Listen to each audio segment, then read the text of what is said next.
পাওয়া যাচ্ছে, ফেস পাওয়া যাচ্ছে।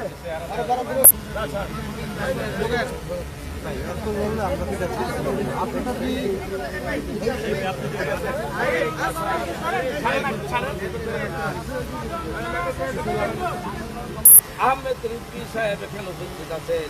আল্লাহ জাতীয় কবিকে আল্লাহ জান্নাতুল ফেরদাউস নসিব করিয়ে দেন। আল্লাহ উসিলা করে শহীদ রাষ্ট্রপতি জিয়াউর রহমানকে জান্নাতুল ফেরদাউস নসিব করিয়ে দেন। আল্লাহ উসিলা করে আমাদের দেশ মাতা বেগম মরহুমা বেগম খালেদা জিয়াকে জান্নাতুল ফেরদাউস নসিব করিয়ে দেন। আল্লাহ আমাদের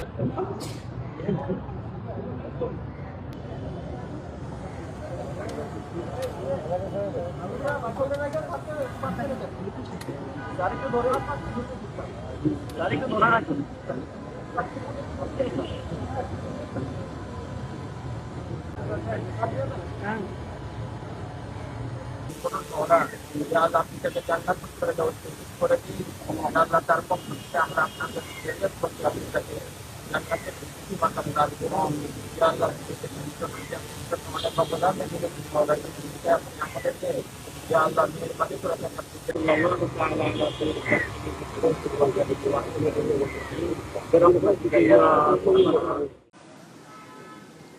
শুধু সামাজিক অন্যায় অবিচার নয়, রাষ্ট্রযন্ত্রে বসে থাকা ঔপনিবেশিক শক্তির চোখ রাঙানিকে উপেক্ষা করে তিনি এই উপমহাদেশের স্বাধীনতার প্রথম সুর ধ্বনিত হয়েছিল, নতুন বাণী, বিপ্লবের বাণী প্রচার করেছিলেন কাজী নজরুল ইসলাম। তিনি একাধারে বড় কবি বাংলা ভাষার, বাংলা সাহিত্যের, অন্যদিকে ঔপন্যাসিক, ছোট গল্পকার এবং 4000-এর মতো গান লিখেছিলেন এবং তার অধিকাংশ গানে নিজেই সুর দিয়েছেন। এত বড় এক প্রতিভা এই বাংলাভাষী মানুষের মধ্যে খুব কমই জন্মেছে। আমরা যখন আজও জুলুমের মধ্যে পড়ি, নিপীড়নের মধ্যে পড়ি, অত্যাচারের মধ্যে পড়ি, যখন দেখি চারিদিকে হতাশা ছেয়ে গেছে, ফ্যাসিবাদ ব্যাপৃত হয়েছে আমাদের দেশের আকাশে, তখন আমাদেরকে প্রতিবাদ করতে শিখিয়েছে কাজী নজরুল ইসলাম এবং তার কবিতা, তার গান আমাদেরকে অনুপ্রাণিত করেছে। যত বড়ই শৃঙ্খল হোক, যত বড়ই চেইন হোক, যত বড়ই নিপীড়নের খড়গ হোক, সেই খড়গকে সমূলে উৎপাটিত করে সেটিকে ভেঙে রাস্তায় নামতে এবং অন্যায়কে দূরীভূত করে ন্যায় প্রতিষ্ঠিত করতে কাজী নজরুল ইসলামই হচ্ছে আমাদের প্রধান অনুপ্রেরণার উৎস, চালিকা শক্তি। তরুণ, কিশোর, শিশুরা নজরুলের গান গাইতে গাইতে রাস্তায় নেমেছে। নজরুল দিয়েছে এক বড় শক্তি।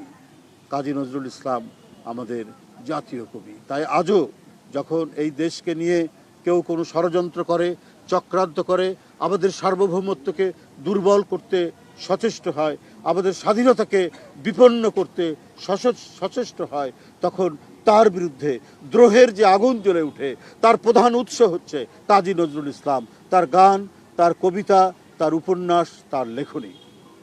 বন্ধুরা আমার, আজ 50তম মৃত্যুবার্ষিকীতে আমরা তার প্রতি জানাচ্ছি শ্রদ্ধা, আমরা তার আত্মার মাগফিরাত কামনা করছি।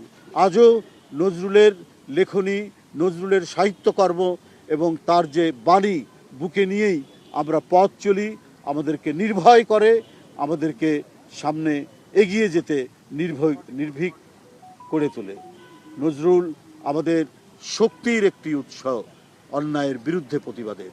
আমি আবারও তার আত্মার প্রতি মাগফিরাত কামনা করছি আজকের 50তম মৃত্যুবার্ষিকীতে। নজরুলকে আমাদের জাতীয় জীবনের প্রত্যেকটি ক্ষেত্রে আমাদের উনি পাশে থাকেন, আমাদের হৃদয়ে থাকেন। আমরা সেই ব্রত নিয়েই আমরা এবং আমাদের প্রজন্ম, আমাদের যে সমস্ত উত্তর প্রজন্ম রয়েছে তাদের কাছে সেটি আর যত করে আমরা অনুশীলন করব, চর্চা করব, ততটাই তাদের হৃদয়ের মধ্যেও সেটা প্রবিষ্ট হবে। AKS অর্জন করলো গিনেস ওয়ার্ল্ড রেকর্ডস। AKS. একজন মানুষ বাংলাদেশের যে সৃষ্টি পিছনে তার অবদান আছে। কেন অবদান আছে আমরা বলবো যে তার অতীত ইতিহাসটাই তার যে লেখার মধ্যে দিয়ে বাংলাদেশের এই বাঙালি জাতিকে জাগিয়ে তুলেছেন এবং তার ব্রিটিশ বিরোধী আন্দোলনে তার অবদান, সে যে অবদান, যে স্বাধীনতাকামী মানুষ একজন, মুক্তিকামী মানুষ একজন, সাম্যের মানুষ একজন, একজন ন্যায় বিচারের মানুষ একজন, সেই ব্যাপারটি তার কাজের মধ্যে দিয়ে ফুটে উঠেছে। বাংলাদেশ যে বিনির্মাণের পরেও তাকে বাংলাদেশে আমরা পেয়েছি, জাতীয় কবি হিসাবে তাকে আমরা এখানে আনতে পেরেছি, এটা আমাদের পরম সৌভাগ্য। এবং তার লেখনী মানুষকে জাগ্রত করে। এবং ঢাকা বিশ্ববিদ্যালয় এমন একটা জায়গা যেখানে 1952 ভাষা আন্দোলনের সাথে সরাসরি জড়িত, 1971-এর মুক্তিযুদ্ধের সাথে বাংলাদেশ জড়িত, ঢাকা বিশ্ববিদ্যালয় জড়িত, যেখানে তারা বাংলাদেশ সৃষ্টি করেছে এই ঢাকা বিশ্ববিদ্যালয়ের মধ্য থেকেই। 1990 সালে ঢাকা বিশ্ববিদ্যালয়ের মধ্য থেকে স্বৈরাচারের বিরুদ্ধে আন্দোলন হয়েছে। 2024 সালেও ঢাকা বিশ্ববিদ্যালয় নেতৃত্ব দিয়েছে। সেই প্রতিটা আন্দোলন সংগ্রামে যে বাঙালি জাতি যে বীর জাতি, সেটা তার প্রমাণ তারা রেখেছে।